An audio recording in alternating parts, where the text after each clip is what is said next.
may wonder if this is a Sunday puzzle, which is supposed to be the most difficult puzzle of the week, or if it's a Monday puzzle, the most accessible puzzle of the week. Although white is currently down a queen and 2 pawns, you may not be too concerned as you see a move just screaming to be played, knight d6, forking the enemy king and queen. Well, this forcing move is definitely our first move in today's puzzle solution. This forcing option limits black to 2 options, moving the threatened king to a4. And in this case, if we decide to play knight takes f5, this turns out to be a reasonable choice. But as always, when we think we find a good move, take a moment to check and see if you can find an even better move. If you can't, no problem. We have that good move available, right? But in this case, by searching for a better move, we'll actually find it. Rook a1. The enemy king is unable to escape, and black can decide to throw the bishop into the fire with bishop a2, simply prolonging the inevitable by a single move, as rook takes a2 is checkmate. After we deliver the fork on d6, black's best response is king a6.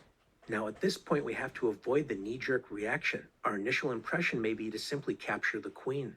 Although this looks like a good move, regaining our queen, we're still down 2 pawns, and black has several reasonable choices, including king b7 or activating the rook with rook f8. It may have felt great to capture the queen, but now we have to face an incredibly unpleasant endgame, down 2 pawns without any positive prospects to mention. So this is exactly what can make the puzzle difficult, as there's clear moves that appear to be winning, such as knight takes f5. But it turns out that this is a Sunday puzzle, not a Monday one, so capturing the queen isn't sufficient to solve today's puzzle. Okay, if we avoid the knee-jerk reaction to capture the queen, what else remains?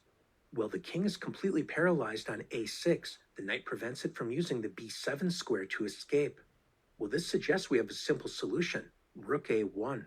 Incredibly, this crushing-looking move actually throws away the win for white. How exactly is this possible?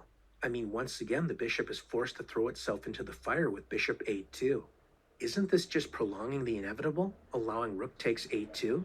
Well, the whole point behind sacrificing the bishop was opening up the 5th rank for the enemy queen. In my experience, one of the most invisible moves in chess is the horizontal queen move, which is precisely what saves black in this position, queen a5. It's really difficult to reject this line, as it appears we're winning a piece after b takes a5. I mean, after all, we do have the extra knight on d6, which certainly outweighs black's extra pawns. But incredibly, it turns out black is doing all right after b takes a5. Now, it is true white has the preferable chances, and one idea is to play rook a4, preparing to swing the rook over to h4 and target the isolated h7 pawn. But this is by no means a forced win for white. With best play, black should be able to hold this endgame.